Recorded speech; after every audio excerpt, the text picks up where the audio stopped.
Alright YouTube, welcome back to the channel. Another street lighting video for you, and on this episode it's going to be a wee bit of jobbing just throughout the city. I've got quite a few different tasks to do and I thought I'd take you along with me.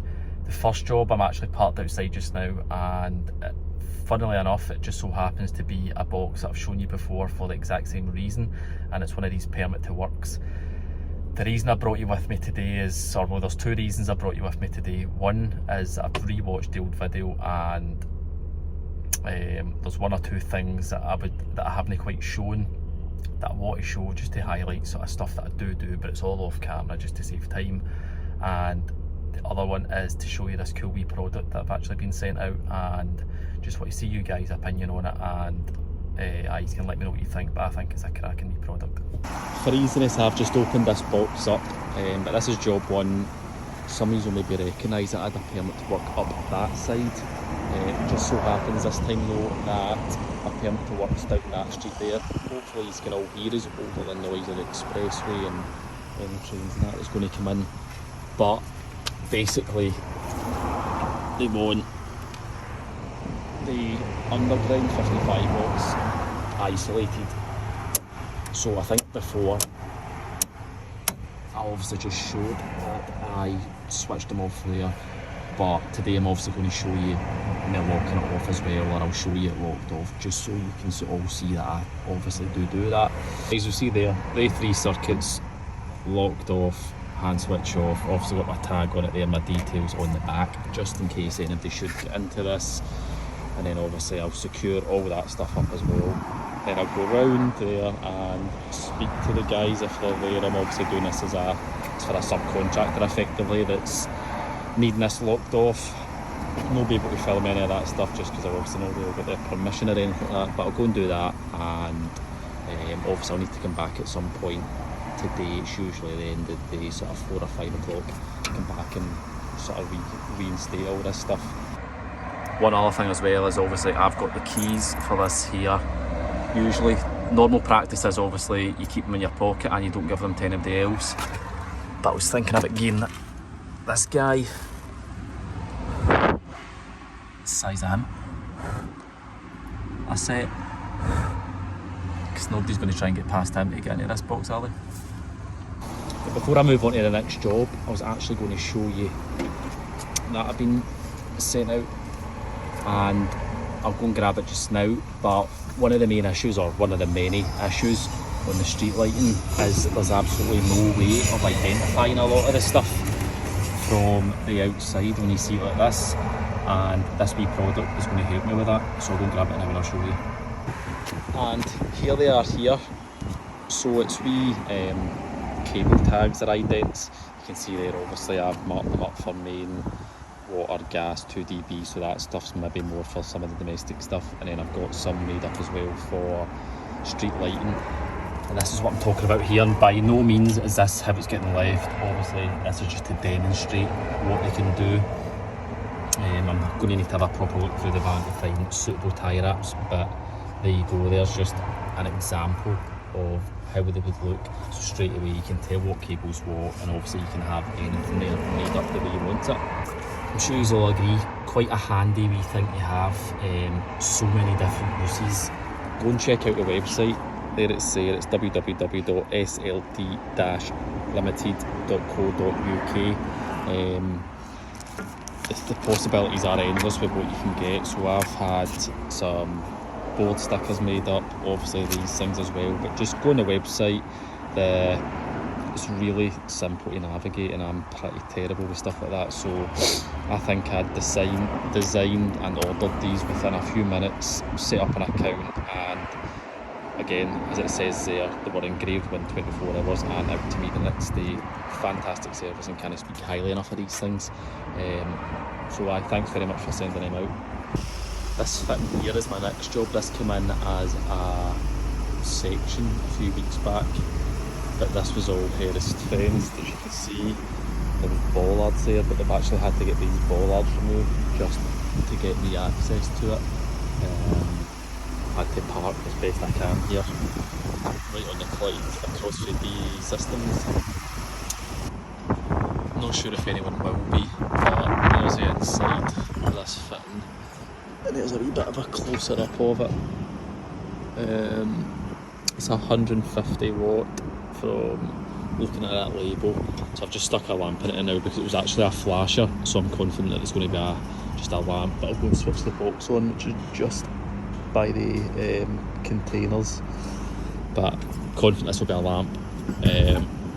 If it's anything else, I'll come back in. But if it has just been the lamp, then I'll obviously just move on to the next one. I need to fly through these jobs today. Under pressure a wee bit to get quite a lot of stuff done. Next job on my list is a section fault. I think I've got a few of them in a row now, and it's on this street here. So this is South Bray Drive, heading down towards Crow Road. Boxes here. It's on overheads. Looks as if there was a photo cell on the top of the column, so go and have a look and see if the photo cell's working, contactor's working, supply through all the breakers, all the sort of basics. But just looking at this install, it looks to be a mixture of LEDs and old socks fittings, so it's probably single darks, whether they are in a row or whether it's at various points throughout this circuit. Time will tell, but we'll have a wee look and see. Inside the panel now, one of the neater ones, but this timer's obviously gubbed, and look at that. I don't understand why they never ever just bought in a 4-core flex, but again, no point in moaning about it because nothing's ever going to change, so we'll do our usual. Give it a couple of seconds.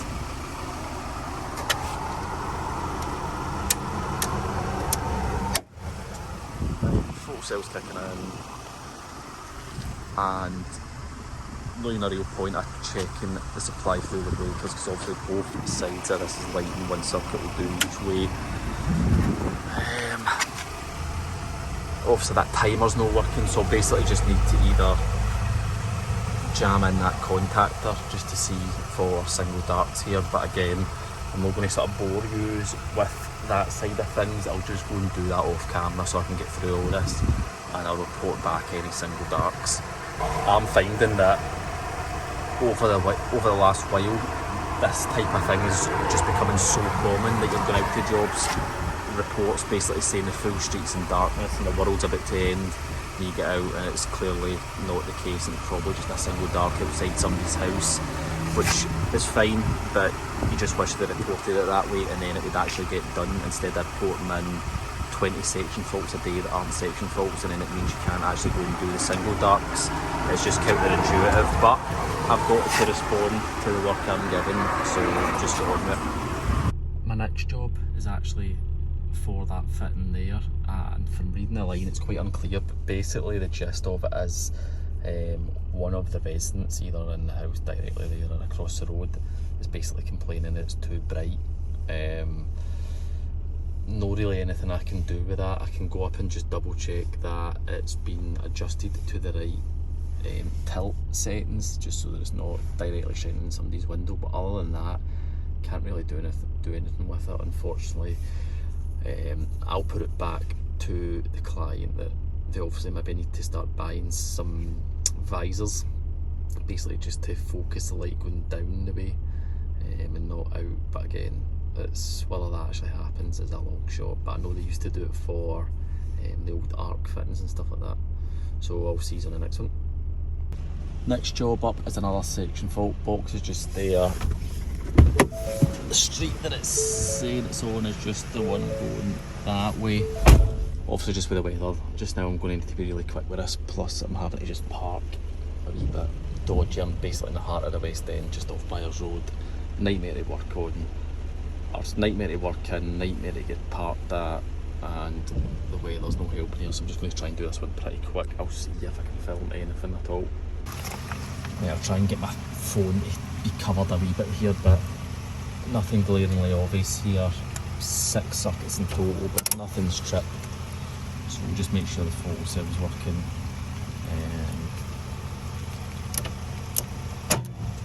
Right, photo cell contactor's working. I'll just make sure that clicks off, and then once it does, press my timer button. Once I know obviously that's working, and I'll just have a wee visual on the street in question. Right, that's not working. I'm going to need to link out that photo cell. I'll just do that off camera because it's far too wet to be messing about. Link this all out here, and with a single dart down at R1 there, so that's going to be the issue here. It's the usual. I think, like I mentioned in a previous clip, I'll go and put this all back to normal, and move on to the next job, because this weather is an absolute nightmare. Definitely not prepared enough for this. Next section fault is on this road here, Maryhill Road.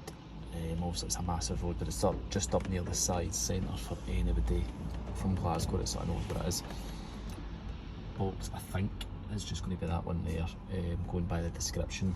Again, I'm just going to do this one pretty quickly because there's loads of puddles and stuff like that, and it's a certainty that some arse is going to try and soak me, so I'm going to try and do this as quick as I can. You see the box here, again the usual lovely exposed live parts and all that good stuff. Time clock, not even fixed on. I went through and reset that. It was only a wee bit out, so I don't think that will be the issue. So what it's likely going to be is, again, possibly a single dark, and there you go, there's one across there. It's dark, these are all LEDs. Don't know off the top of my head what style they are. But I'll just go and get a list of numbers of the LEDs that are out. It's a 50 mile an hour road as well, so obviously I can't even stop here to do any work. I'm on the pavement just now, but I wouldn't be able to block this road. Anything above a 40 mile an hour road needs a crash cushion or a lane closure. So obviously I'll not be doing anything else for this today other than getting the numbers of the columns that are dark and passing that on.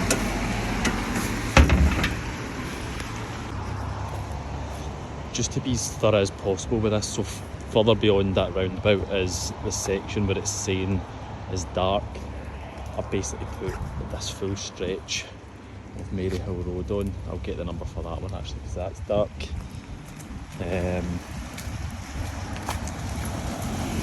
But to be fair, it was just saying the section beyond that roundabout, but I'd rather report any darks that I actually see here.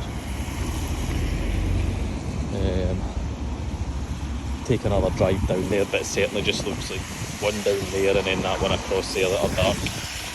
This video is likely going to be all over the place, and again that's just because my day is all over the place. Been sent out to this one here, you can't actually really tell from that angle, but it's been called in as hanging. It is sitting at a bit of an angle, probably see better when we're up there. What I'm going to do is I'm just going to swap it out for Phillips on this occasion. I'm sick of the Thorn fittings, I think they're crap. Every one of them has always got dodgy connections inside that you need to reset, basically, or need to re-terminate, so I'm going to just fit a Phillips. I was positive this area is 24 hour, and that fitting on down there is pretty much confirming that for us, so I'll take a photo setup-wise. I'll obviously make sure pull that fuse. You can see that that box is open, so I'll even take a tie wrap up to secure that. And I think it's just good practice to change that fitting over, even though it might still work. If it's hanging, it's probably just either going to be damaged or just more susceptible to failing soon, or the same thing happening again soon. Right, so now that we're up at it, you can obviously see that it's at an angle and it's hanging, so I'll just change this over. I've obviously pulled that fuse, so I'm working safe here on this 24 hour supply, but look at the rain, so I'm just going to get this changed over and I'll come back in when it's done. On further inspection, you can see exactly why this has failed. That reducer had literally just rusted, crumbled to pieces.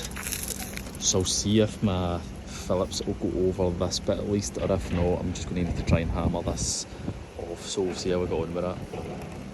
This has been an absolute nightmare to get off. Moved it, what, an inch and a half or something like that.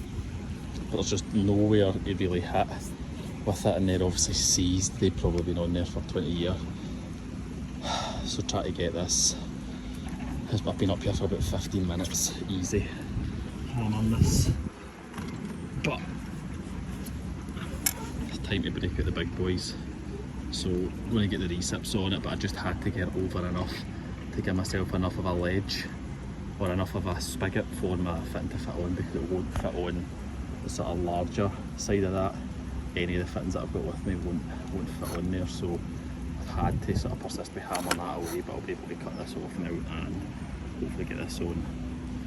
Again, reminder, fuse is out, so no worried about catching this flex, but I pulled a good length back as well. I think I've shown these before, but similar to the Thorn fittings, I think these are just such a terrible design. Like, that is just unnecessary strain on the connections there. The amount of times that you see some of this stuff pull out or some of that stuff pull out happens way too often. Obviously as well, sometimes you can't always get the bucket underneath the fitting exactly, so that's effectively hanging over the bucket above cars and stuff like that, and it's a matter of time before one of them fall one day and I catch a bit of wind or something, scud somebody's car, and then it's a whole world of issues. The connections, or sorry, the grub screws at the side as well, I don't think is great, but in this instance it's fine. And again, I'm not a fan of the 4mm grub screws. I think they're just not strong enough. I think everything should be 5mm and above. But that being said, I'm just going to get on with fitting this now. The rain is coming up quite heavy again. I'll get this terminated and all that stuff, and then I'll bring you back in for the big switch on. Right, let's get this switched on. Now you can see obviously it's lit. Fitting's absolutely bogging, but that's just because of the rust and all that stuff and the amount of water and stuff like that. There you go, that's that. But also that's confirmed that's a 24-hour. And another thing, I'm glad that I did end up sawing this off in the end, because you don't know how well you'll be able to see there, but I'd say there's at least 50mm that would have still needed hammered off, so I probably would have been there till the new year to try to get that off. But that's on, that's solid, it's caught on the sort of fresh metal. So I'm happy with that, and we'll go to the next job after we dry off a bit obviously as well. That's rusted right through, so you can't turn that, so I've just had to stick a tie wrap on it. I know it's not closed properly, still going to get moisture and water and all that stuff in it, but I'll stick that in as needing replaced. But it's better than it lying completely opened and swinging about and no doubt going to fall and hit somebody or hit somebody's car. Aye, that's me done this one, so let's go and dry off.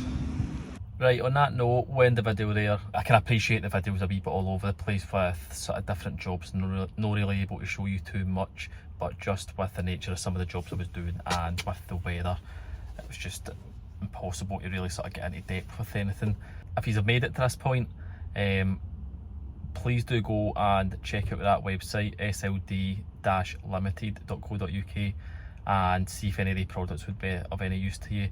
I've not got a discount code at the minute, but that's possibly something that could be worked on in the future if any of you guys were interested in any of that stuff. I'll see you in the next one. Peace.